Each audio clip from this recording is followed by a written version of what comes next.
హరే కృష్ణ. అందరికీ కూడా తెలుగు గీత కార్యక్రమానికి స్వాగతం అండి. కార్యక్రమం మొదలు పెట్టుకునే ముందు ప్రార్థనలు చేద్దాము.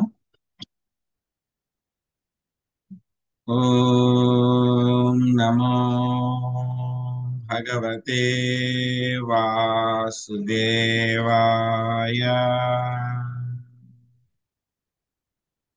ఓం నమో భగవతే వాసుదేవాయ.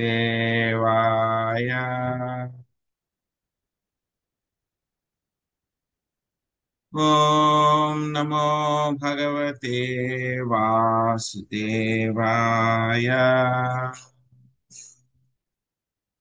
నారాయణం నమస్కృత్య నరం చైవ నరోత్తమం దేవీం సరస్వతిం వ్యాసం తతో జయముదీరయే. శృణ్వతాం స్వకదా కృష్ణ పుణ్యశ్రవణ కీర్తన హృదయంతస్థో హి అభద్రాణి విధునోతి సహృత్సతాం. నష్టప్రాయేషు అభద్రేషు నిత్యం భాగవత సేవయా భగవతి ఉత్తమ శ్లోకే భక్తేర్భవతి నైష్టికీ. ఓం అజ్ఞానతిమిరాంధస్య జ్ఞానాంజనాశలాకయా చక్షురున్మిళితం యేన తస్మై శ్రీ గురవే నమః. శ్రీచైతన్యమనోభీష్టం స్థాపితం యేన భూతలే స్వయం రూపా కదా మహ్యం దదాతి స్వపదాంతికం. వందేహం శ్రీగురో శ్రీయుతాపదకమలం శ్రీగురున్ వైష్ణవాంశ శ్రీరూపం సాగ్రజాతం సహగణా రఘునాథాన్వితం తాం సజీవం సాద్వైతం సావధూతం పరిజనా సహితం కృష్ణ చైతన్య దేవం శ్రీరాధా కృష్ణ పాదాన్ సహగణా లలితా శ్రీ విశాఖాన్వితాంశ. హే కృష్ణ కరుణా సింధో దీనబంధో జగత్పతే గోపేశ గోపికా కాంత రాధాకాంత నమోస్తుతే.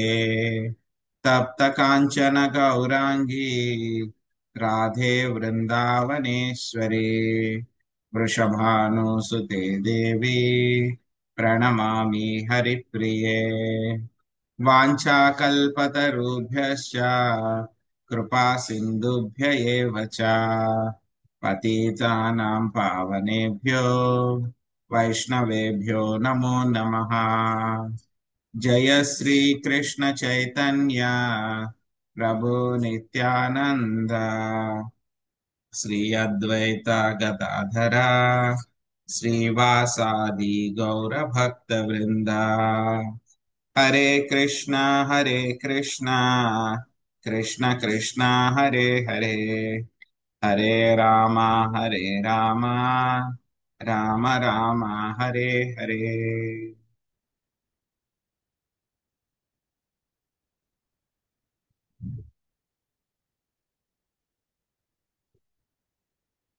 హరే కృష్ణ. సో ఈరోజు మనం శ్రీమద్ శ్రీ కృష్ణ భాగవతము. ప్రభుజీ దండవత్ ప్రణామం.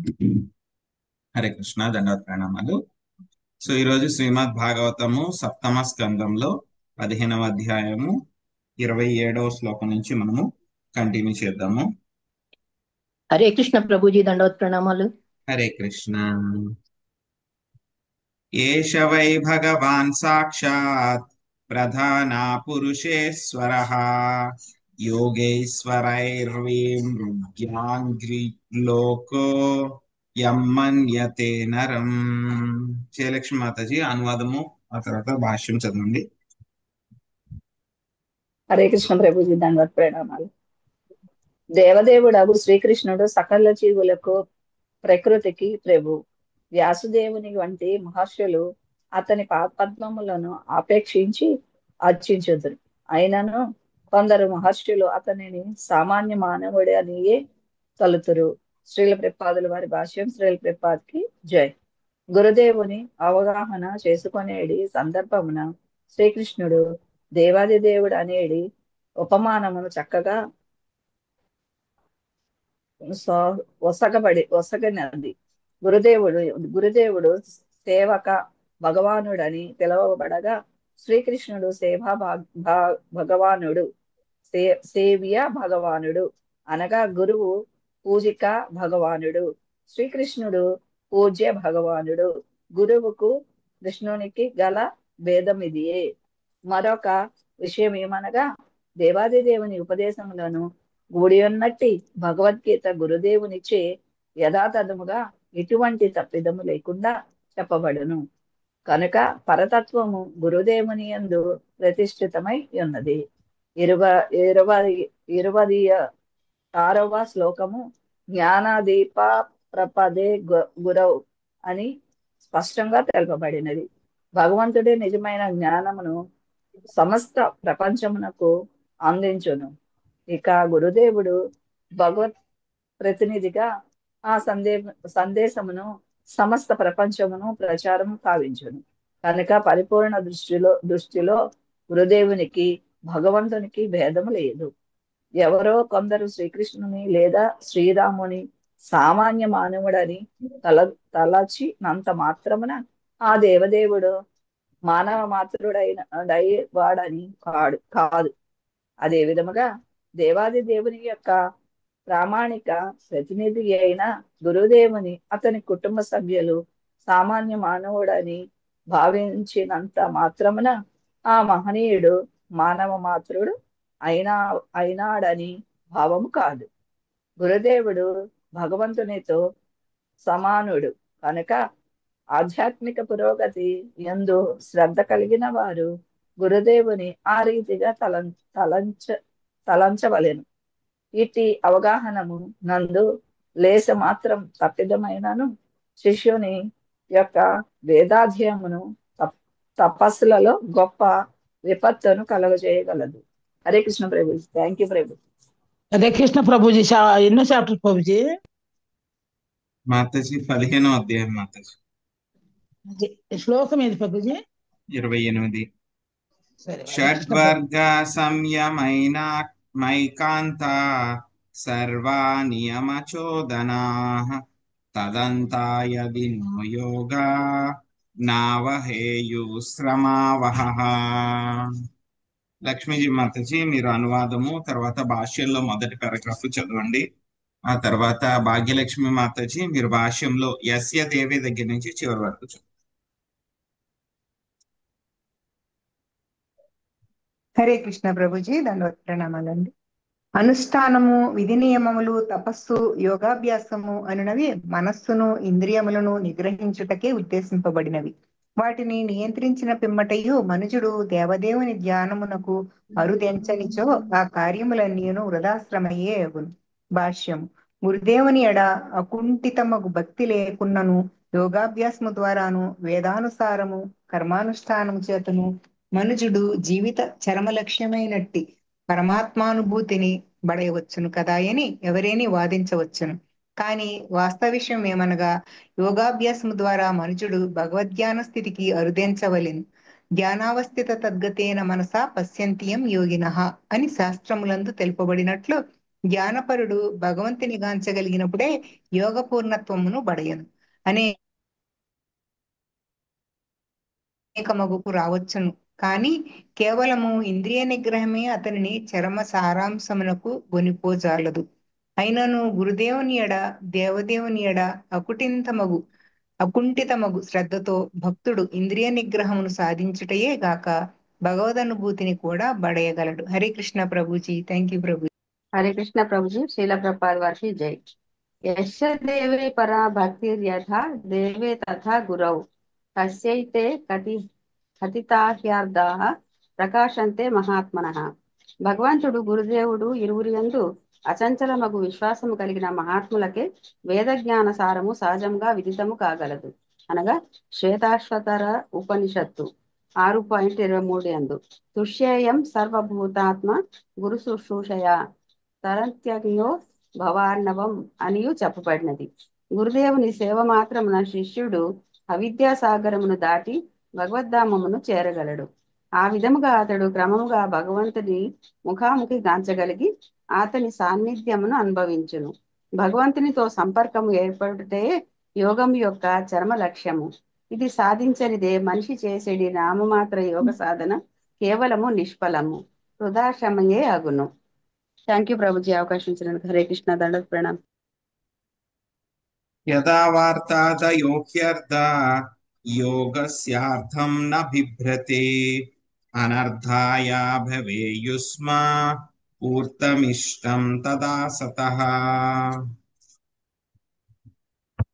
ఆశం లక్ష్మీ మాతాజీ అనువాదము. భాష్యంలో మొదటి పారాగ్రాఫ్ చదవండి. నాగం లక్ష్మీ మాతాజీ ఊర్ధ్వం గచ్చంతి దగ్గర నుంచి చివరి వరకు చదవండి. హరే కృష్ణ ప్రభుజీ, ప్రణామాలు. ప్రవృత్తి పరమగు కర్మలు లేదా వ్యాపార లాభములు మనిషి యొక్క ఆధ్యాత్మికోన్నతికి సహాయపడనివే గాక భౌతిక బంధములకు కారణమైనట్లుగా భగవద్భక్తుడు కానివానికి వైదిక కర్మకాండ ఎంత మాత్రము తోడ్పడదు. భాష్యం. శ్రీల ప్రభుపాద్కి జై.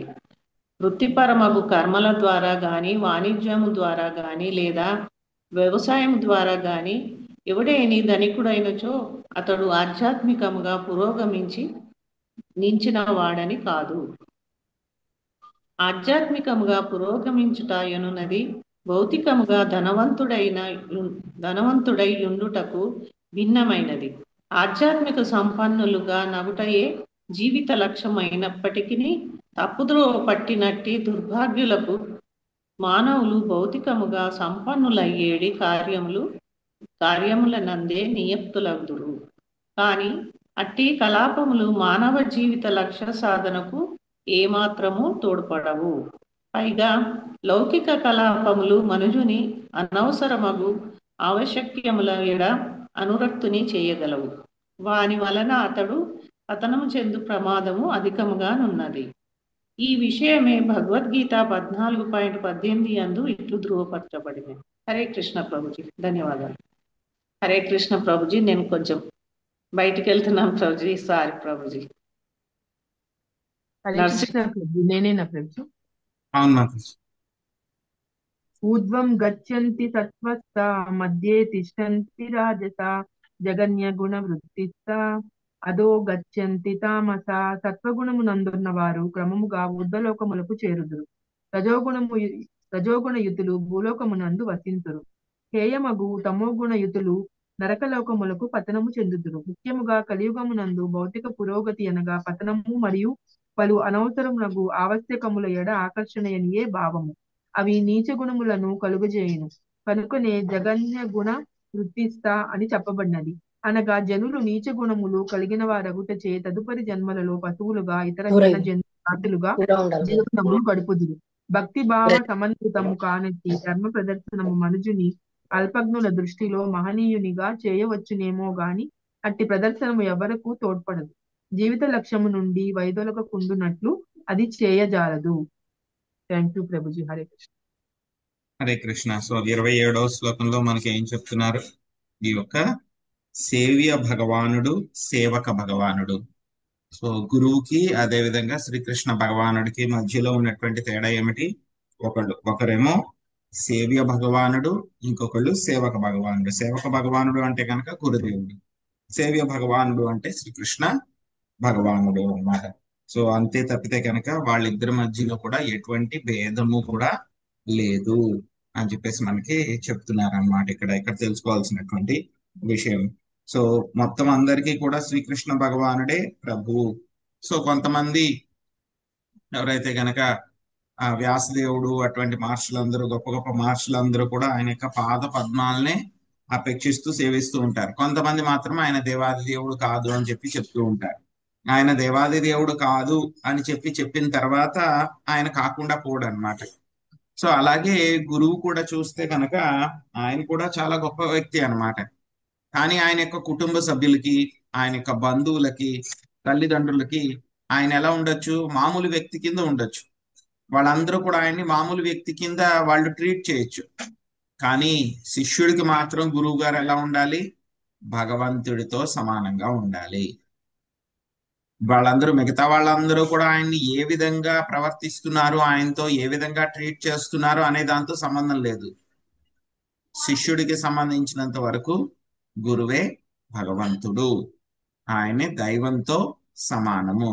కానీ ఏంటంటే గురువుని కొంతమంది ఏం చేస్తారు, భగవంతుడే అని చెప్పి ఆ విధంగా ట్రీట్ చేస్తారు. గురువు సమానమే, గురువు భగవంతుడితో సమానమే, కానీ గురువుకి భగవంతుడికి మధ్యలో కూడా తేడా ఉంది. ఆ తేడా ఏమిటి? సేవ్య భగవానుడు, ఇంకొకళ్ళు సేవక భగవానుడు. ఈ తేడాని తెలుసుకోవాలన్నమాట. ఆ తర్వాత మనకి చెప్తున్నారు ఇదే విషయాన్ని శ్రీమద్ భాగవతంలో మళ్ళీ మళ్ళీ చెప్తున్నారు అన్నమాట. సో మనము యొక్క వర్ణాశ్రమ ధర్మం ప్రకారం, పద్ధతి ప్రకారం మనం ఎంత చక్కగా మన యొక్క విధి నియమాలు ఎన్ని చక్కగా పాటించినా సరే చిట్ట చివరిగా అవన్నీ చేయడం వల్ల మనకి రిజల్ట్, ఫలితం ఏం రావాలి? మనకి ఆ యొక్క శ్రీకృష్ణ భగవానుడి యొక్క పాద పద్మాల పట్ల సేవ చేయడానికి మనకి అనురక్తి రావాలి. అది రాలేదంటే కనుక మొత్తం వర్ణాశ్రమ విభాగాల ప్రకారం నువ్వు ఎంత శ్రద్ధగా చెయ్యి, ఎంత పెర్ఫెక్ట్ చెయ్యి, అవన్నీ కూడా దేంతో సమానం? శ్రమ ఏవహి కేవలం. అదే విషయాన్ని మళ్ళీ ఇక్కడ కూడా అదే విషయాన్ని మళ్ళీ చెప్తున్నారు. ఇక్కడ మనం చేసేటువంటి అనుష్ఠానాలు కానీ, వ్రతాలు కానీ, విధి నియమాలు కానీ, తపస్సులు కానీ, యోగాభ్యాసం కానీ, మనస్సును ఇంద్రియాలను నియంత్రించినా కానీ, ఎన్ని రకాలుగా చేసినా సరే అవన్నీ కూడా చిట్ట చివరికి ఎక్కడికి తీసుకుని వెళ్ళాలి? శ్రీకృష్ణ భగవానుడి మీద, లేకపోతే ఆయన యొక్క పాద పద్మాల మీద మనము ధ్యానం చేయడానికి తీసుకెళ్ళగలగాలి. ఆయన మీద అనురక్తి, ఆసక్తి, రతి పెరగాలి. అవి పెరగకపోతే కనుక ఏమిటి? మనం ఎన్ని రకాలుగా ఈ పనులన్నీ కూడా చేసినా సరే అవన్నీ కూడా ఏమిటి? శ్రమ ఏవహి కేవలం. కేవలం వృధాశ్రమ, సమయము వృధా చేయడమే. సో అందుకే మనకి చెప్తున్నారు మళ్ళీ మళ్ళీ అన్నమాట, గురువు యొక్క సేవ చేయడం అనేటువంటిది భగవంతుడి యొక్క సేవ చేయడం కూడా ఎక్కువే అన్నమాట. సో ఎవరికైతే కనుక భగవంతుడు గురువు మీద కూడా చాలా విశ్వాసం ఉంటుందో, ఫెయిత్ ఉంటుందో, అటువంటి వాళ్ళకి ఏమవుతుంది? వేద జ్ఞాన సారమంతా కూడా వాళ్ళకి అర్థమైపోతుంది. పుస్తకాలు పట్టుకుని ఎంత చదివినా సరే అర్థం అవ్వనటువంటి విషయాలు గురువుకి సేవ చేస్తే గనక, గురువుకి భగవంతుడికి సేవ చేస్తే గనక వెంటనే అర్థమవుతాయి అన్నమాట. అందుకే మనకి నరోత్తమ్ దాస్ ఠాకూర్ గారు ఆయన యొక్క కీర్తనల్లో చెప్తారు, హరి గురు వైష్ణవ భగవత గీత. ఎవరెవరికి సేవ చేయాలి మనము? ముందుగా హరి, తర్వాత గురువు, ఆ తర్వాత వైష్ణవులు, ఆ తర్వాత భగవద్గీత, శ్రీమద్ భాగవతం. వీటికి సేవ చేయాలి. సేవ చేస్తే కనుక ఏమవుతుంది? ఆటోమేటిక్ గా మన జీవితం ఏమవుతుంది? సఫలమవుతుంది. సో గురువుకి సేవ చేసినంత మాత్రాన ఏమవుతుంది? ఈ యొక్క అవిద్య అనేటువంటి సాగరాన్ని దాటేయచ్చు అన్నమాట. ఇదే విషయాన్ని శ్రీ వైష్ణవ సాంప్రదాయంలో కూడా గురువు సేవ అనేటువంటిది చాలా చాలా ముఖ్యం అన్నమాట. మనకి ఎలా అయితే కనుక అంగాలు ఉన్నాయో వాళ్ళకి కూడా మొత్తం ఒక 5 రకాల అంగాలు ఉంటాయి. అందులో ఒక అంగం ఏమిటి అని అంటే కనుక గురువు గారి యొక్క సేవ చేయడము. గురువుని భగవంతుడి కన్నా ఎక్కువగా తలచి సేవ చేయడం అనేటువంటిది ఒక అంగం అన్నమాట. సో కాబట్టి ఎప్పుడు కూడా గురువుని మనము సాధారణంగా చూడకూడదు. ఇంకా గురువుని మనం మనలాంటి వాడే అని, మనతో వాడే అని, లేకపోతే ఆయన కుటుంబ సభ్యులు ఆయనతోటి ట్రీట్ చేసినట్టు మనం చేయడం, ఇవన్నీ కూడా మనము చేయకూడదు అన్నమాట. సో ఎలా అయితే గనక మనం చేసేటువంటి విద్య, ఉద్యోగాలు అవన్నీ చేస్తే గనక మనకి భక్తి పెరుగుతుందా? ఆధ్యాత్మికంగా ముందుకు వెళ్తామా? మనం ఏమి వెళ్ళం, మనం ఏమి వెళ్ళం. ఎందుకంటే కనుక అది వేరు, ఇది వేరు. సో అలాగే ఈ యొక్క భగవంతుని యొక్క భక్తుడు కాకుండా ఎవరైనా సరే యొక్క కర్మకాండలో చెప్పబడినటువంటి కార్యాలు, పనులు, వ్రతాలు ఇవన్నీ కూడా చేసినా సరే వాడికి ఏమి భక్తి ఏమి రాదు అని చెప్పేసి మనకి 29వ శ్లోకంలో మనకి చెప్తున్నారు అన్నమాట.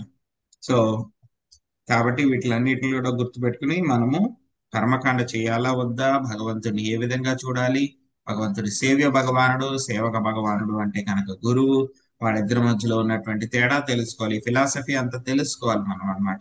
ఎవరిని ఏ విధంగా చూడాలి అనేటువంటి తేడా తెలుసుకోవాలి.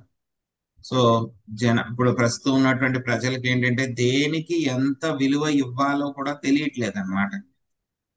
దేనికి ఎంత విలువ ఇవ్వాలి, ఏ విధంగా ఇవ్వాలి అని చెప్పి తెలియట్లేదు. సో ఏం చేస్తున్నారు, ఆవునేమో ఇంట్లోకి తీసుకుని రానివ్వట్లేదు, రోడ్డు మీద వదిలేస్తున్నారు. కుక్కల్ని మాత్రం ఇంట్లోకి కూడా తెచ్చుకుంటున్నారు, పరుపుల మీద పడుకోబెట్టుకుంటున్నారు వాటి పక్కన. సో దేనికి ఎంత విలువ ఇవ్వాలి అని చెప్పేసి తెలియట్లేదు. ఆవు ఎక్కడ ఉండాలి, ఇంటి లోపల ఉండాలి. చూస్తే కనుక ఇప్పటికీ కూడా కర్ణాటకలో కొన్ని ప్రదేశాల్లో పల్లెటూరులోకి వెళ్తే కనుక ఏమవుతుంది, ఆంధ్రప్రదేశ్ లో అయితే కనుక ఆవుకి ఉండే దొడ్లు అవన్నీ కూడా ఉంటాయి కదా, వాటి యొక్క షెడ్లు అన్ని కూడా చాలా దూరంగా ఉంటాయి, వేరేగా ఉంటాయి, వీళ్ళు ఉండేవి వేరేగా ఉంటారు. కానీ కర్ణాటకలో మాత్రం ఇప్పటికి కూడా వెళ్తే కనుక, ఇంటికి వెళ్తే కనుక వాళ్ళ ఇంటి ముందు ముందు ఆవులు ఉంటాయి, అది దాటుకుని వాళ్ళ ఇంటి లోపలికి వెళ్ళాలి. ఆవులకి ఒక షెడ్డు, ఆ తర్వాత వీళ్ళకి మనుషులకి ఒక ఇల్లు, అలా సెపరేట్ గా ఉండవు, రెండు కూడా ఒకే రూఫ్, ఒకే దాని కింద ఉంటాయి అన్నమాట. ముందు ఆవులన్నీ ఉంటాయి, ఆవులు దాటుకుని వీళ్ళు లోపల ఉంటారు. సో ఇంకా చాలా మంది పాత ఫోటోలు నేను చూశాను అనమాట.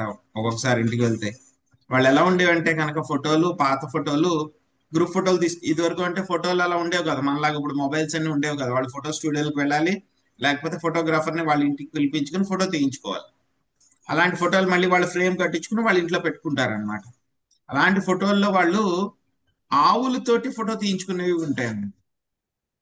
ఆవులు, వాళ్ళ పిల్లలు, ఆ కుటుంబ పెద్ద, ఆ కుటుంబంలో ఉండేటువంటి ఆ స్త్రీ అన్నమాట, ఆ యజమానురాలు ఎవరైతే ఉంటారో, అలాంటి ఫోటోలు చాలా చూసాను. సో అంటే వాళ్ళు ఆవుల్ని ఎలాగ ట్రీట్ చేసేవారు, వాళ్ళ కుటుంబ సభ్యుల కింద ట్రీట్ చేసేవారు. లేకపోతే ఫోటో ఎందుకు తీయించుకుంటారు ఆవుతోటి వాళ్ళు, ఎందుకంటే కుటుంబ సభ్యుల కింద ట్రీట్ చేసుకునేవాళ్ళు కాబట్టి. సో కాబట్టి దేనికి ఎంత విలువ ఇవ్వాలి, ఎలా చూసుకోవాలి అని చెప్పి ఆ విషయాలన్నీ మన పెద్దవాళ్ళందరికీ చక్కగా తెలుసు. ఇప్పుడు ఎవరు దేంతో తీసుకుంటున్నారు ఫోటోలు, వాట్సాప్ స్టేటస్లు చూస్తే పిల్లులతోటి, కుక్కలతోని ఫోటో వాట్సాప్ స్టేటస్లు పెట్టుకుంటారు, బోల్డ్ ఫోటోలు ఉంటాయి చూస్తే. సో దేనికి విలువ ఇవ్వాలి, దేనికి విలువ ఇవ్వకూడదు, దేన్ని ఎక్కడ ఉంచాలి అనేటువంటిది తెలియట్లేదు అనమాట. సో అలాగే గురువు గారిని ఎలా చూడాలి, ఆ తర్వాత భగవంతుడిని ఏ విధంగా చూడాలి, గురువుకి భగవంతుడికి మధ్యలో ఉన్నటువంటి సంబంధం ఏమిటి, గురువు అనేటువంటి వాడు ఏమిటి, ఆయన ఒక ట్రాన్స్పరెంట్ లేయర్ అన్నమాట. మనకి అంటే భక్తుడికి భగవంతుడికి మధ్యలో ఒక గురువు ఏంటంటే కనుక ఒక లేయర్, అంటే ఒక తెర, లేయర్ అంటే కనుక ఒక తెర, ఒక పొర అనుకోవచ్చు. అది ఎలాగా ట్రాన్స్పరెంట్. కొన్ని చూస్తే కనుక కర్టెన్స్ ఉంటాయి, అవి చూస్తే ఇటు నుంచి చూస్తే అవి, అటు నుంచి చూస్తే ఇవి, మధ్యలో అసలు కర్టెన్ ఉందనే తెలియదు మనకి. కొన్ని గ్లాసులు ఉంటాయి, అద్దాలు అనమాట, చాలా నీట్ గా పెట్టారనుకోండి, మనకు అసలు తెలియదు. ఎవరైనా సరిగ్గా దాని మీద మార్కింగ్స్ ఏమైనా పెట్టకపోతే కనుక వెళ్ళి కొట్టేసుకుంటారు దాన్ని. సో అలాగే భగవంతుడికి, అదే విధంగా మనలాంటి సాధక భక్తులకి కూడా మధ్యలో ఉన్నటువంటి ఆ ఒక్క ట్రాన్స్పరెంట్ లేయర్ ఎవరు పొర అంటే కనుక గురువు అన్నమాట. సో కాబట్టి గురువే మనల్ని భగవంతుడి దగ్గరికి తీసుకుని వెళ్తారు. గురు శిష్యుల మధ్య ఉన్నటువంటి సంబంధం ఏమిటి, ఈ ప్రపంచంలోనే కాదు, మనము గోలోక బృందావనానికి వెళ్ళిపోయినా సరే అక్కడ మనల్ని అడ్రస్ అడుగుతారు, ఎవరు నువ్వు అని అడుగుతారు. అప్పుడు మనం అడ్రస్ ఏం చెప్పుకోవాలి, మనం ఫలానా నేను గురువు ఫలానా గురువు గురువు యొక్క గారి శిష్యుడు. యొక్క శిష్యుణ్ణి. సో కాబట్టి గురు శిష్యుల బంధం అనేటువంటిది ఏంటి, ఒక్కసారి ఫామ్ అయితే కనుక అది జన్మ జన్మల బంధం అన్నమాట. సో కాబట్టి అంత విలువ ఇవ్వాలి మనం గురువుకి. ఆ యొక్క సంబంధాన్ని చక్కగా మనము నిలుపుకోవడానికి సాయి శక్తులా ప్రయత్నించాలి. గురువుని ఎప్పుడు కూడా వదిలిపెట్టకూడదు. ఇన్ ఎక్సెప్షనల్ కేసెస్, అది కూడా మనకి శాస్త్రాల్లో చెప్పారు, చాలా తప్పనిసరి పరిస్థితుల్లో మాత్రమే మనం గురువుని త్యజించాలి. త్యజించడం గురించి కూడా మనకి చెప్పారు శాస్త్రంలో. ఎప్పుడు అంటే కనుక గురువు భక్తిలోకి వెళ్ళకుండా, సో వేరే రకంగా ఆయన తప్పు మార్గంలో వెళ్ళిపోతున్నారు అంటే కనుక అప్పుడు ఎప్పుడు 3 విషయాలు ఎప్పుడు కూడా కలుస్తూ ఉండాలి, గురు, సాధు, శాస్త్ర. ఈ 3 కూడా ఎప్పుడు కలుస్తూ ఉంటాయి, ఒకే రకంగా ఉంటాయి వీళ్ళ మెసేజ్లు ఎప్పుడు కూడా. గురువు గారు చెప్పిన విషయాలు, శాస్త్రంలో చెప్పిన విషయాలు రెండు కలుస్తాయి. ఆ శాస్త్రంలో చెప్పిన విషయాలే కాకుండా ఈ రెండు కూడా మళ్ళీ దేంతో కలుస్తాయి, సాధువులు, సాధువు చెప్పింది. గొప్ప భక్తులు ఎవరైతే ఉన్నారో వాళ్ళు చెప్పిన విషయాలు, ఈ 3 కూడా కలవాలన్నమాట. సో ఈ మూడిట్లో ఏది కలవకపోయినా సరే అది కరెక్ట్ కాదు. సో గురు ఎప్పుడైతే కనుక వేరే మార్గంలో వెళ్ళిపోయి సాధువుల్ని అదేవిధంగా శాస్త్రాలకు విరుద్ధంగా ప్రవర్తిస్తున్నారో అటువంటి ఎక్సెప్షనల్ పరిస్థితుల్లో మాత్రమే మనం గురువుని త్యజించాలి. లేకపోతే కనుక ఒక్కసారి గురు శిష్యుల బంధం వచ్చిందంటే కనుక అస్తమానం మార్చుకోవడానికి ఉండదు. అది జీవితాంతం అదే అదే బంధంతో ఉండాలన్నమాట. సో ఆ తర్వాత గృహస్థులకి ఈ యొక్క ముక్తి ఎలా లభిస్తుంది, ఏ విధంగా లభించవచ్చు అనేటువంటి విషయము చెప్తున్నారనమాట. సో చాలా ముఖ్యమైన విషయం మనందరికీ కూడా. సో చూద్దాం ఏం చెప్తున్నారు ఇక్కడ. యశ్చిత్తా విజయే యత్తా స్యాన్ని సంగో పరిగ్రహ ఏకో విభక్త శరణో భిక్షుర్భైక్ష్య మితాసనః. సుభరత్న మాతాజీ అనువాదం భాషించదండి.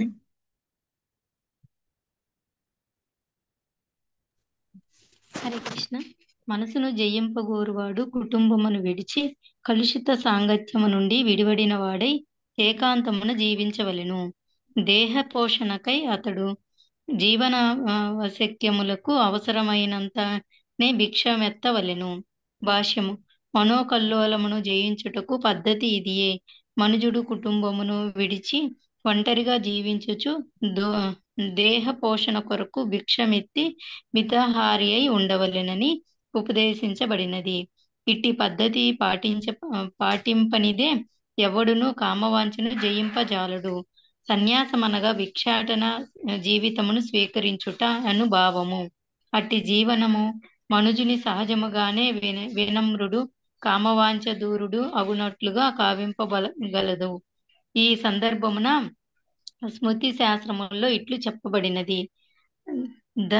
ధన్వాహత్యస్య గర్హస్థ్యం ధ్యానభంగాది కారణం లక్షయిత్వా గృహీ స్పష్టం సన్యసేద విచారయన్. ఈ ద్వంద్వపూర్ణ జగత్తులో కుటుంబ జీవనమును ప్రతి ఒక్కని ఆధ్యాత్మిక జీవనమును లేదా ధ్యానమును పాడు చేయగలదు. ముఖ్యముగా ఈ యథార్థమును చక్కగా నెరిగిన వాడై మనుజుడు నిస్సంకోచముగా సన్యాసమును స్వీకరింపవలెను. హరే కృష్ణ. హరే కృష్ణ. దేశేషు చౌ సమే రాజన్ సంస్థాప్యాసనమాత్మనః స్థిరం సుఖం సమం తస్మిన్ జ్ఞాసీతర్జ్ఞా ఓమితి. వాసవి మాతాజీ మీరు అనువాదం చదవండి. తర్వాత భాష్యంలో మొదటి పారాగ్రాఫ్ హరే కృష్ణ మంత్రమును జపించవచ్చు వరకు, ఆ తర్వాత రాధమ్మ మాతాజీ శుచే దేశో దగ్గర నుంచి చివరి వరకు చదవండి.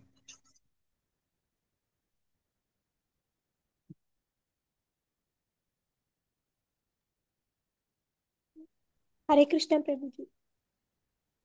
రాజా పవిత్రమగు తీర్థస్థానమున యోగ నిర్వహణకు ఒక చక్కని ప్రదేశమును ఎన్నుకోవలెను. ఆ స్థానము అతి ఎత్తుగాను అతి లోతుగాను ఉండరాదు. అచట మనుజుడు స్థిర సమచిత్తముతోను రుజుకాయముతోను సుఖాసీనుడై ప్రణవ జపమును ఆరంభింపవలెను.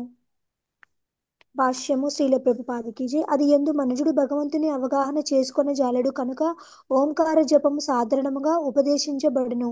ఈ విషయము శ్రీమద్ భాగవతము 1.2.11 నందు ఇట్లా చెప్పబడినది. వదంతి తత్వ విద స్తత్వం యద్ జ్ఞానమద్వయం బ్రహ్మేతి పరమాత్మేతి భగవానితి శబ్దతే. పరతత్వము నెరిగిన తత్వవిధులు ఇట్టి అద్వయ తత్వమునే బ్రహ్మము పరమాత్ముడు భగవానుడని పిలుతురు. ప్రభుజీ చదవండి. భగవంతుని గూర్చి పూర్తిగా తెలియనంత వరకు మనుజుడు హృదయ కుహరమున పరమాత్మని అన్వేషించడి నిరాకార యోగిగా నయ్యడి లక్షణమునే కలిగియుండును. ధ్యానావస్థిత తద్వద్ తేన మనసా పశ్యంతి యం యోగినః. దివ్యానుభూతి ఆరంభమున మనుజుడు హరే కృష్ణ మహామంత్రం జపమునకు బదులు ప్రణవమును ఓంకారము జపించవచ్చును కనుక ఓంకార జపము ఇచ్చట చెప్పబడినది. హరే కృష్ణ మహామంత్రము ఓంకారము రెండును శ్రీకృష్ణుని శబ్ద ప్రాతినిధ్యములే కనుక వాటికి భేదము లేదు. ప్రణవః సర్వ వేదేషు వేదములందు ఓంకారమే. మొదటిది ఓం నమో భగవతే వాసుదేవాయ. ఓంకార జపమునకు హరే కృష్ణ మహామంత్ర జపమునకు భేదమేమనగా భగవద్గీత 6.11 యందు తెలుపబడిన స్థానము లేదా ఆసనము లేకుండగానే హరే కృష్ణ మంత్రమును జపించవచ్చును. శుచౌ దేశే ప్రతిష్టాస్య స్థితమానసమాత్మనః నాత్యుత్థితం నాతి నీచం చైలాజిన కుశోత్తరం. యోగాభ్యాసము కొరకు మనుజుడు ఏకాంత స్థలమునకేగి నేలపై శుభ్రాసమును పరిచి దానిని జింక చర్మముతోనూ వస్త్రంతోనూ కప్పవలను. అట్టి ఆసనము అతి ఎత్తుగాను లేదా అతి క్రిందుగాను ఉండక పవిత్ర స్థానంలో ఏర్పాటు కావలను. హరే కృష్ణ మహామంత్రమును స్థానము ఆసనము అనేది పరిగణన లేకుండా ఎవరైనా జపించవచ్చును. దీనిని గూర్చి శ్రీ చైతన్య మహాప్రభు నియమిత స్మరణేన కాలః అని బహాటంగా వెల్లడించిరి.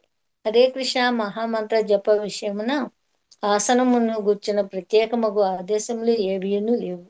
నియమిత స్మరణేన కాలనః అనేది ఉపదేశంతో దేశము కాలము పాత్రుడు అన్నియును ఇమిడి ఉన్నవి కనుక దేశకాలముల పరిగణన లేకుండా ఎవడైనా హరే కృష్ణ మహామంత్రమును జపించవచ్చును.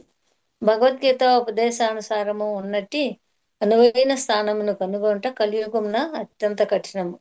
కానీ హరే కృష్ణ మహామంత్రమును ఏ ప్రదేశమునందైనను ఏ కాలము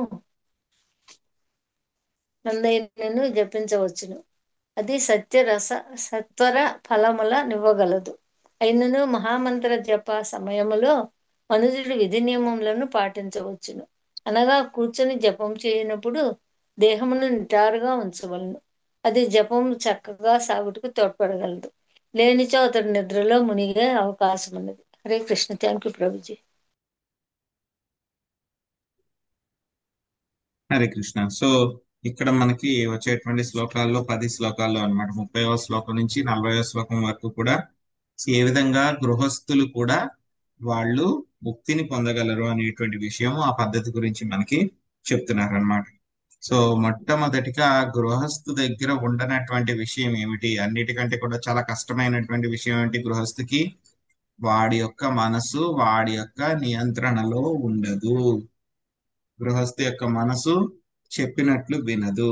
సో కాబట్టి ఏం చేయాలి, గృహస్థు మనస్సుని నియంత్రించుకోవాలి, మొట్టమొదటిగా చేయవలసినటువంటి పని.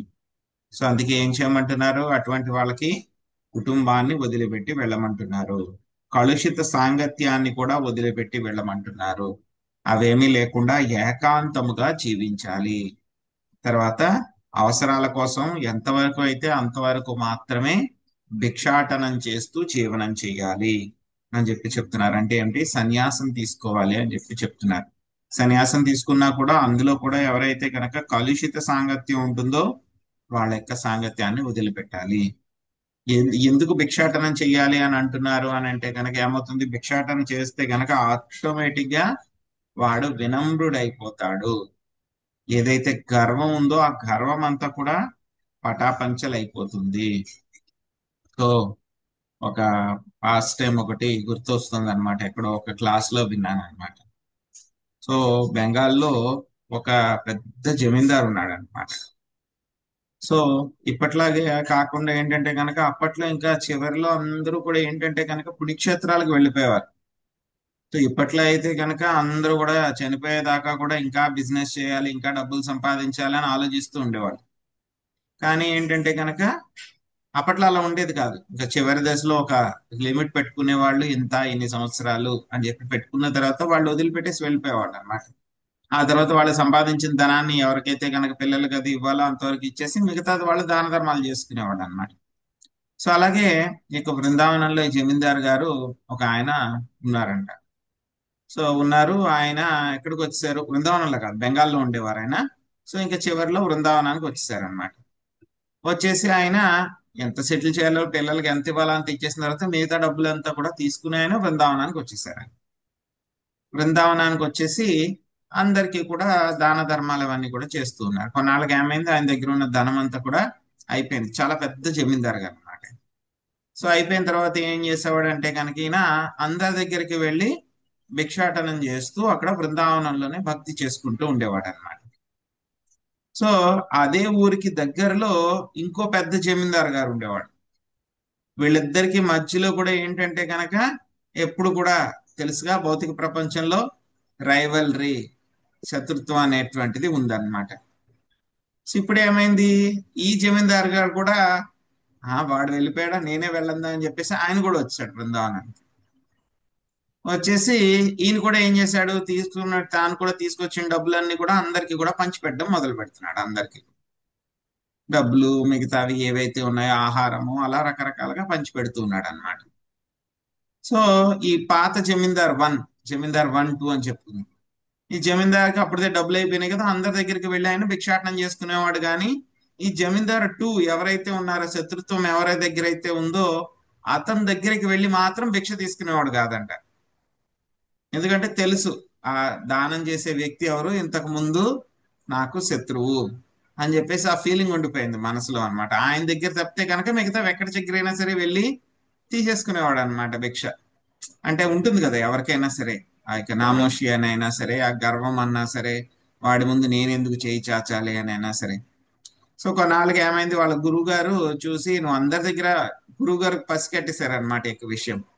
సో ఒకరోజు చాలా స్ట్రాంగ్ గా చెప్పారు, నా యొక్క మెర్సీ కావాలంటే కనుక నువ్వు వాడి దగ్గరికి వెళ్ళి భిక్ష తీసుకుని రావాలి అని.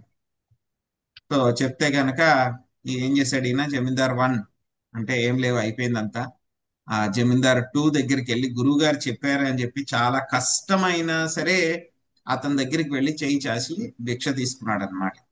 గుర్తుపట్టాడు ఆయన ఇచ్చేటప్పుడు, జమీందార్ 2 1ని గుర్తుపెట్టాడు. అయినా సరే అందరికీ దానం చేస్తున్నాడు కదా అని ఈయన కూడా దానం చేశాడు, లోపల సంతోషంగా ఫీల్ అయ్యాడు.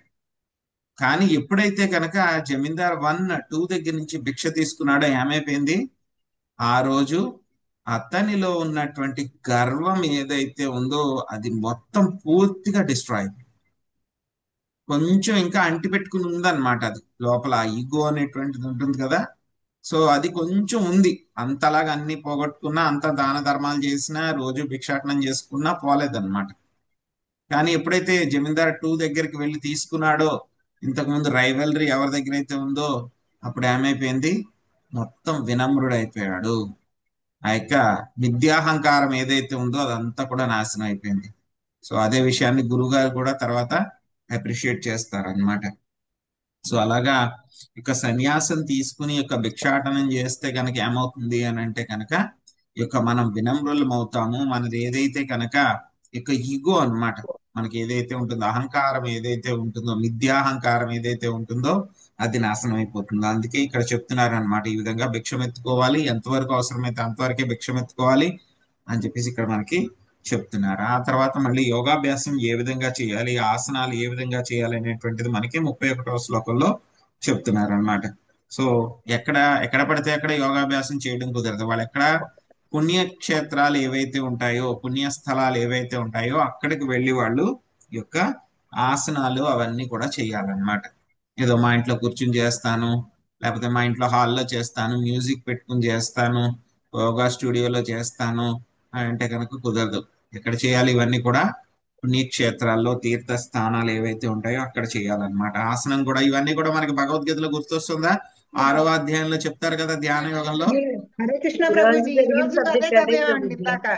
ఈ రోజే చెప్తున్నారు, మళ్ళీ సెకండ్ టైం రివిజన్ అయిపోతుంది. 11, 12 శ్లోకాలు అదే చదివామండి ఇందాక. అదే మళ్ళీ అవే వచ్చినాయి చూడండి మళ్ళీను.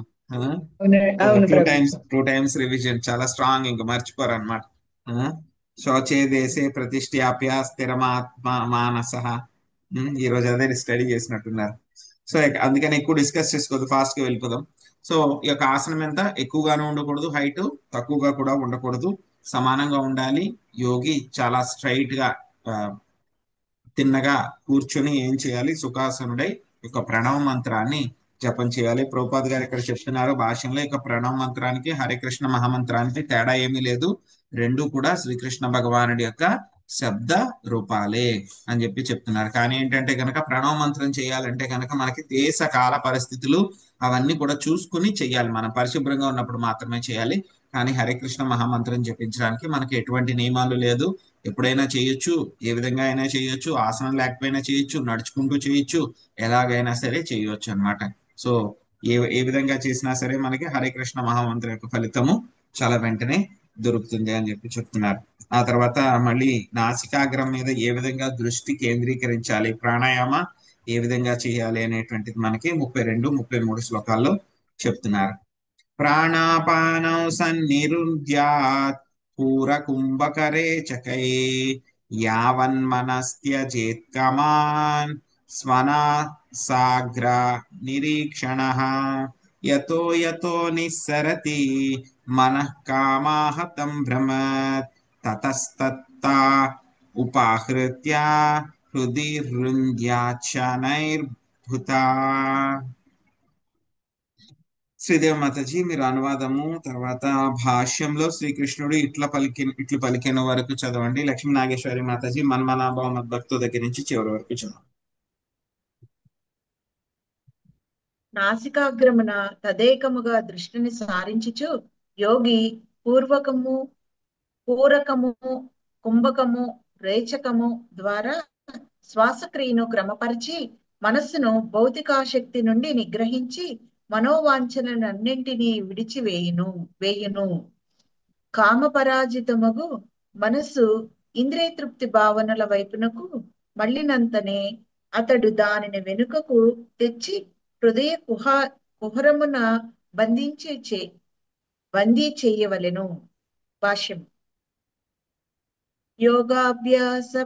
యోగాభ్యాస విధి ఇచ్చట సంక్లిప్తముగా వివరించబడినది. ఇట్టి యోగాభ్యాసము పరిపూర్ణమైనప్పుడు మనుజుడు దేవదేవుని పరమాత్మ తత్వమున హృదయ కుహరమున గాంచగలడు. కాని భగవద్గీత 6.47 యందు శ్రీకృష్ణ భగవానుడు ఇట్లు పలికి ఉన్నాడు. యోగినామపి సర్వేషాం మద్గతేనాంతరాత్మనా శ్రద్ధావాన్ భజతే యో మాం సమే యుక్తతమో మతః.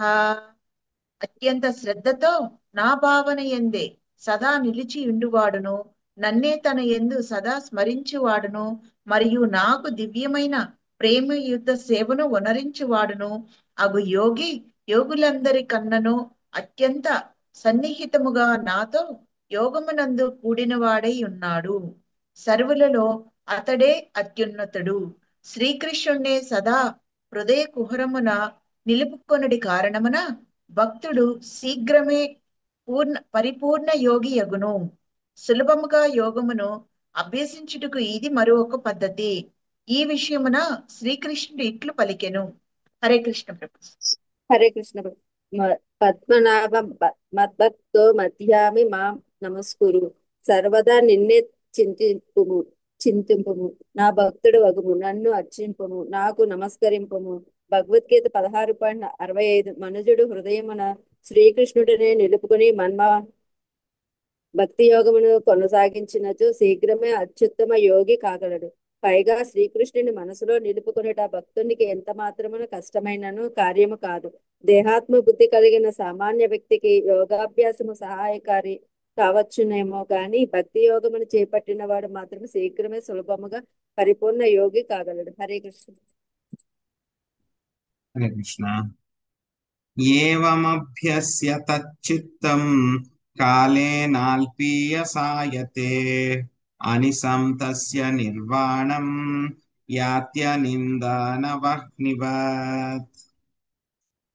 విజయలక్ష్మి మాతాజీ మీరు అనువాదము భాష్యం చదవండి.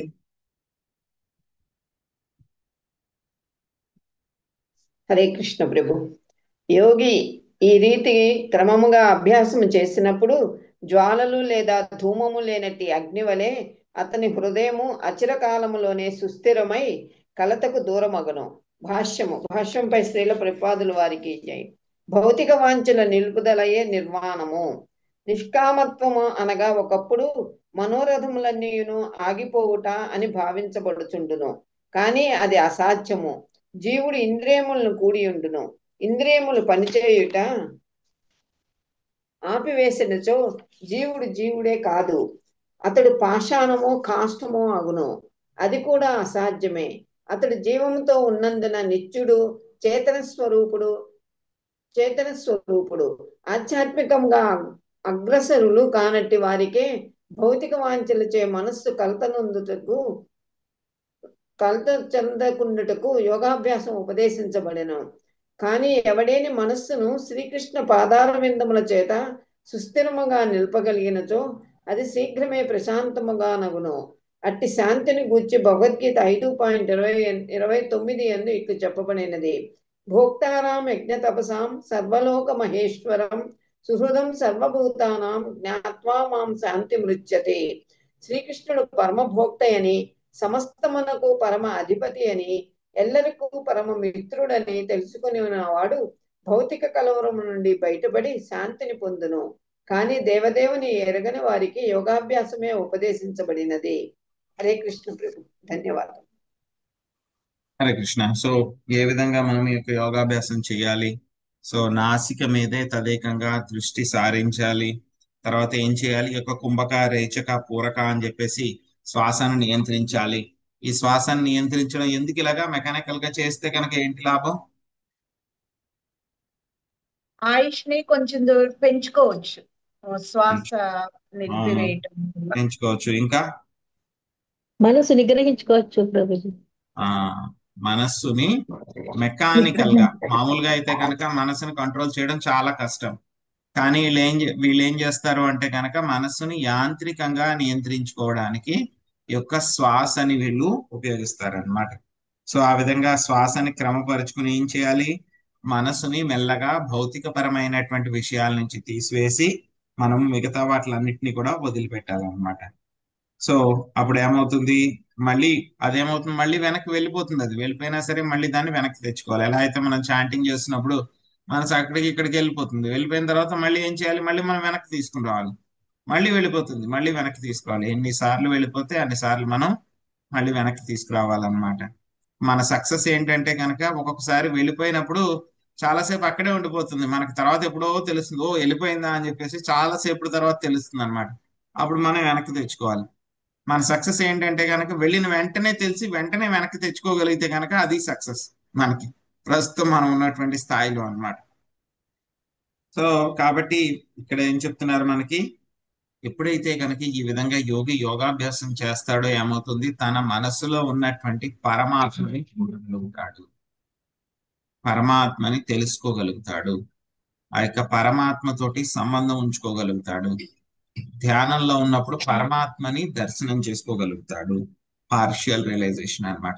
బ్రహ్మేతి పరమాత్మేతి భగవాన్ ఇతి సత్యతి.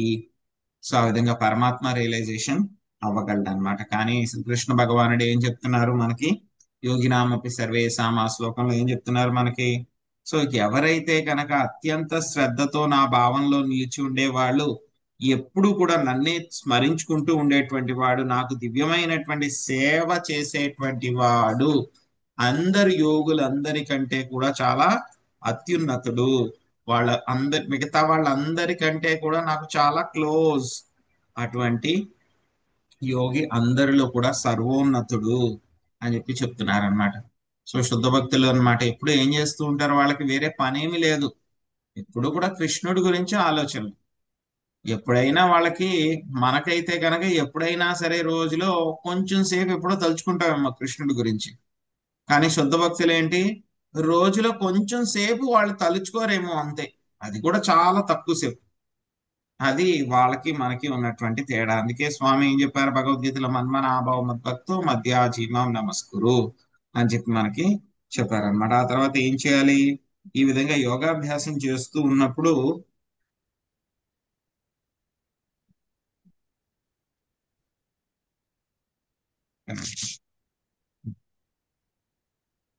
ఏవమభ్యస్య తశ్చిత్తం కాలే నాల్పీయసాయతే అనిశం తస్య నిర్వాణం యాత్య నిందానవహ్నివ. భవానీ మాతాజీ అనువాదం భాషించదండి. హరే కృష్ణ ప్రభుజీ, ప్రణామాలు. చదివారు కదా ప్రభు, ఇది చదివేశారా మాతాజీ? చదివారు. Okay okay. లక్ష్మీ శ్రీనివాసులు మాతాజీ చదువు. ఈ శ్లోకం చదివేశారని చెప్పి అయిపోయిందా? Okay okay. 35 చదవండి. కామాదిభిరనావిద్దం ప్రశాంతాఖిల వృత్తియత్ చిత్తం బ్రహ్మాసు కస్పృష్టం నైవోత్తిష్టేత కర్హచిత్. భవాని మాత చదువు. హరే కృష్ణ ప్రభు. చిత్తము కామవాంఛలచే కలుషితము కానప్పుడు మనుజుడు నిత్యానందమున నెలకొనినందున సమస్త వృత్తులలో శాంతిని బడియును. అట్టి పదమున ఒక్క మారు నెలకొనినంతటా తిరిగి అతడు లౌకిక కర్మలను చేపట్టడు. భాష్యము. బ్రహ్మ సుఖం స్పృష్టం అను విషయం కూడా భగవద్గీత 18.54 అని వివరింపబడినది. బ్రహ్మభూత ప్రసన్నాత్మ న శోచతి న కాంక్షతి సమసర్వేషు భూతేషు మద్భక్తిం లభతే పరాం. దివ్యస్థితి యందు ప్రతిష్ఠితుడైన వాడు శీఘ్రమే పరబ్రహ్మానుభవం పొంది ఆనందపూర్ణుడగును. దేని కొరకు శోకింపక దేనిని వాంఛింపక అట్టివాడు సర్వజీవుల ఎడ సమత్వభావమును కలిగి ఉండును. అటువంటి స్థితి అంది అతడు నా విశుద్ధ భక్తి యోగమును పొందుచున్నాడు. సాధారణముగా బ్రహ్మసుఖమనడి దివ్య పదమును చేరినంతటా మనుజుడు తిరిగి పతనము చెందడు. కాని అతడు భక్తి యోగమును నెలకొనచో భౌతిక స్థితికి దిగజారడి అవకాశం ఉన్నది.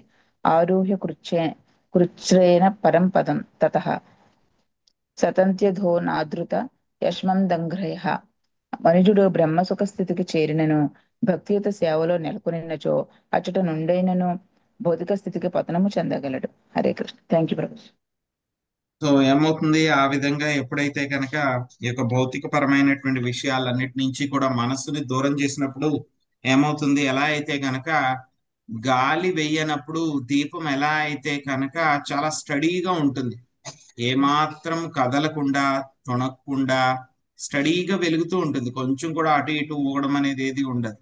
అదే విధంగా యోగి కూడా ఏం చేయగలుగుతాడు, తన యొక్క మనస్సుని స్థిరంగా ఉంచగలుగుతాడు. ఆ యొక్క మనస్సుని భౌతిక పరమైనటువంటి విషయాల వైపు వెళ్లకుండా ఉంచగలుగుతాడు. సో ఆ యొక్క మనస్సుని శ్రీకృష్ణ భగవానుడి యొక్క పాదాల మీద లేకపోతే కనుక పరమాత్మ మీద పూర్తిగా ధ్యానంలో ఉంచగలుగుతాడు అన్నమాట. అప్పుడు అతనికి నిజమైనటువంటి శాంతి దొరుకుతుంది. బ్రహ్మభూత ప్రసన్నాత్మ నశోచతి న కాంక్షతి సమ సర్వేషు భూతేషు మద్భక్తిం లభతే పరం. సో ఎప్పుడైతే కనుక బ్రహ్మభూత స్థాయిని దాటి ఇంకా ముందుకు వెళ్తాడో అప్పుడు అతను విశుద్ధ భక్తుడు అవుతాడు అని చెప్తున్నారు. కానీ బ్రహ్మభూత స్థాయికి వెళ్ళినంత మాత్రాన మనం కనుక భక్తులు అవ్వకపోతే ఏంటి, మళ్ళీ అక్కడి నుంచి పడిపోయేటువంటి అవకాశం ఉందన్నమాట. య ప్రవ్రజ్య గృహాత్ పూర్వం త్రివర్గ వపనాత్ పునః యది సేవేత తాన్ భిక్షుః సవైవాంతాస్య పత్రపః. సో లక్ష్మీ నాగేశ్వరి మాతాజీ మీరు అనువాదం చదవండి, తర్వాత శాంతకుమారి మాతాజీ భాష్యం చదవండి. చదివాను ప్రభు. ప్రభుజీ నేను చదువుతాను ప్రభుజీ. చదివాను, ఇందాక చదివాను. నేను చదవనా ప్రభుజీ? చదవండి. హరే కృష్ణ ప్రభుజీ. ఎంతవరకు చదవమంటారు ప్రభుజీ? అనువాదం ఒకటి చదవండి మాతాజీ. హరే కృష్ణ. సన్యాశ్రమము స్వీకరించిన వాడు గృహస్థాశ్రమునంతలి ధర్మము, అర్థము, కామములనడి 3 లౌకిక కలాపములను త్యజించును. మొదట సన్యాసమును స్వీకరించను, తిరిగి అట్టి కలాపములకు అరుదించువాడు వాంతాసి అంటే క్రక్కిన కూటిని తినువాడు అనబడును. నిక్కముగా అతడు లజ్జా విహీనుడే. హరికృష్ణ ప్రభుజీ. హరే కృష్ణ ప్రభుజీ. వర్ణాశ్రమ ధర్మ వ్యవస్థ ద్వారా లౌకిక కలాపాలు నియంత్రించబడను. వర్ణాశ్రమ ధర్మం లేనప్పుడు లౌకిక కలాపాలు జంతు జీవనమే తలింపజేయరు. మానవ జన్మ యందు బ్రాహ్మణ, క్షత్రియ, వైశ్య, శూద్ర వర్ణములకు బ్రహ్మచర్య, గృహస్థ, వానప్రస్థ, సన్యాసాశ్రయం పాటించినప్పుడు చివరకు సన్యాసాశ్రయము తప్పనిసరైనది. కేవలం సన్యాసం ద్వారానే మనుషులు బ్రహ్మసుఖములో స్థితులగును. బ్రహ్మసుఖస్థితిలో అతడు కామవాంఛలచే ఆకర్షితులు కాడు. నిజమునకు మనుషుడు ఏమాత్రము కర్తకు గురి కానప్పుడు, ముఖ్యముగా మొదల సుఖవాంఛ లేనప్పుడు సన్యాసి ఒకటికు అర్హుడగును. దేని చోతను సన్యాసమే స్వీకరించరాదు. ఎవడేని అపరిపక్వ స్థితిలో సన్యాసం స్వీకరించినచో స్త్రీ ఆకర్షణకు లోనై కామవాంఛలు కలిగిన వాడై తిరిగి నామమాత్రకు వస్తున్నగానగుటకు లేదా స్త్రీకి బలి అగుటకు ఎంతేనే అవకాశం కలదు. వెనకాల ఉంది మాతాజీ పేరు కొంచెం ఉండే మాతాజీ.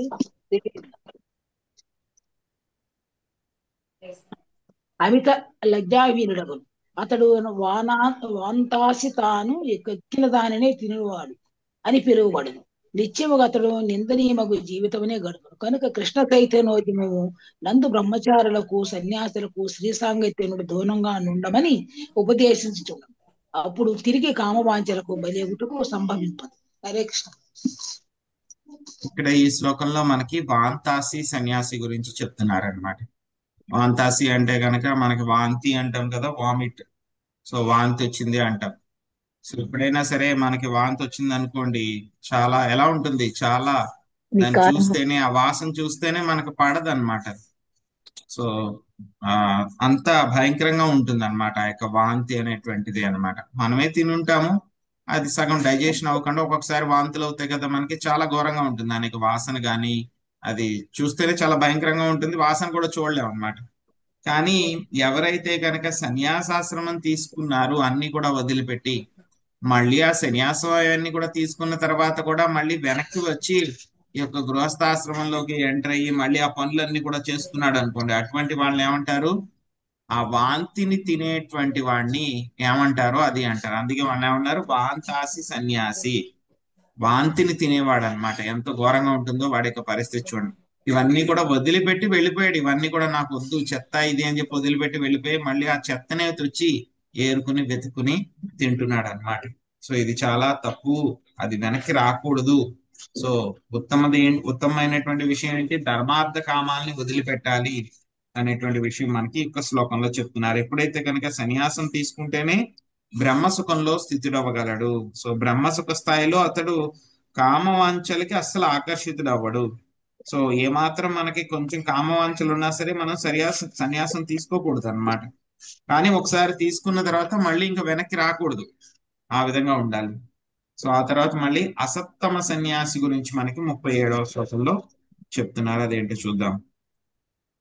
యై స్వదేహా స్మృతో నాత్మా మర్త్యో విక్రమి భస్మవత్ తయేనామాత్మ సాత్కృత్వా శ్లాఘయంతి హ్యసత్తమా.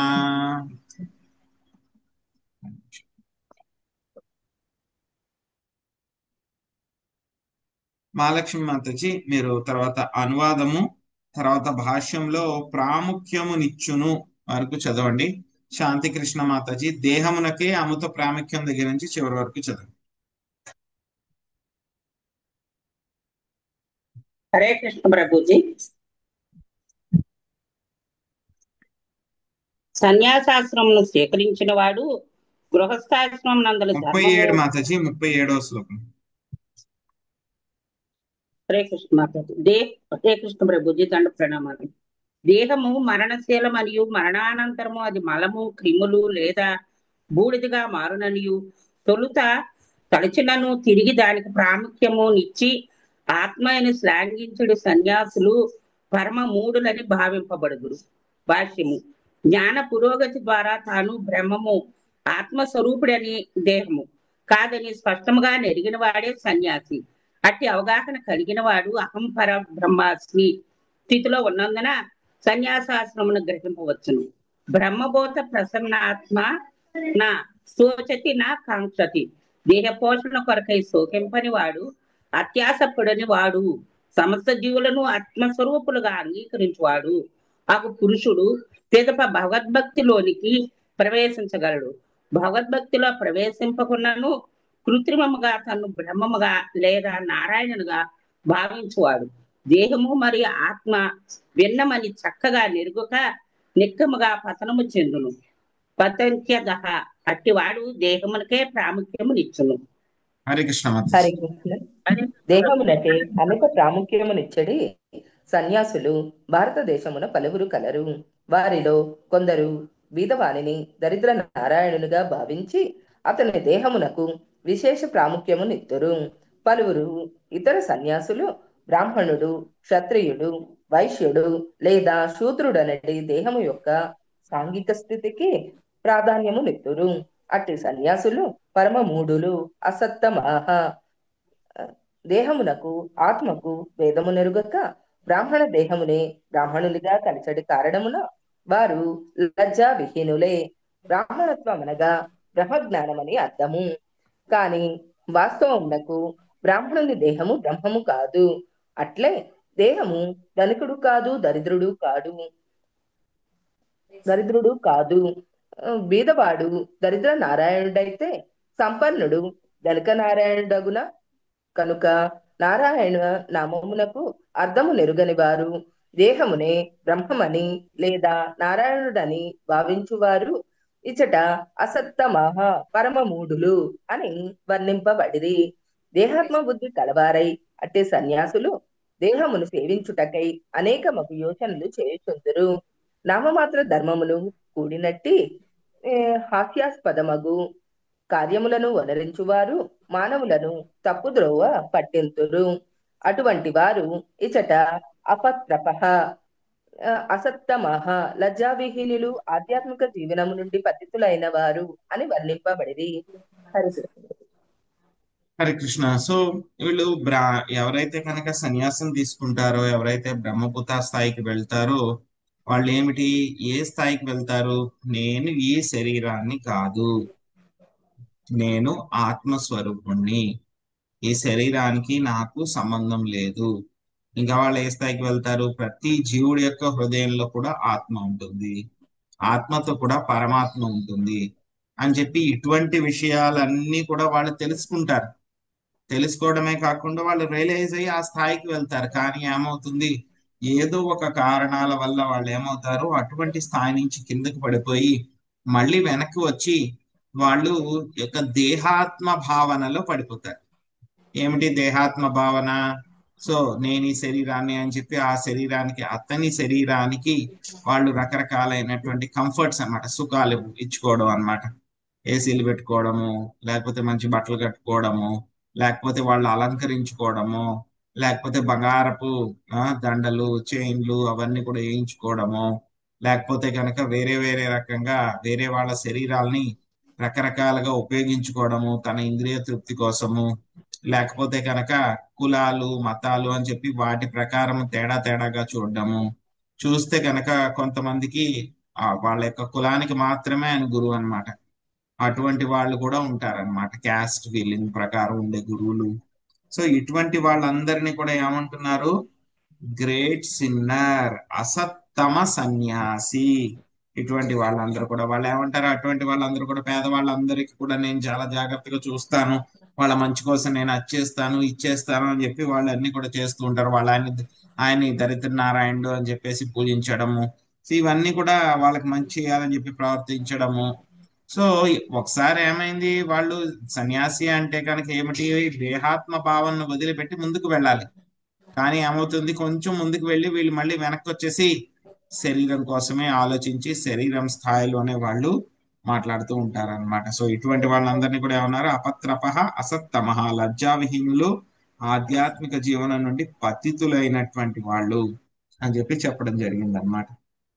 ఆ తర్వాత మళ్ళీ మనకి 38, 39 శ్లోకంలో ప్రతి ఆశ్రమంలో కూడా చాలా అసహ్యమైనటువంటి పనులు ఏమిటి అనేటువంటివి చెప్పారు మనకి. అవి ఏంటో మనం రేపు చూద్దాం. హరే కృష్ణ.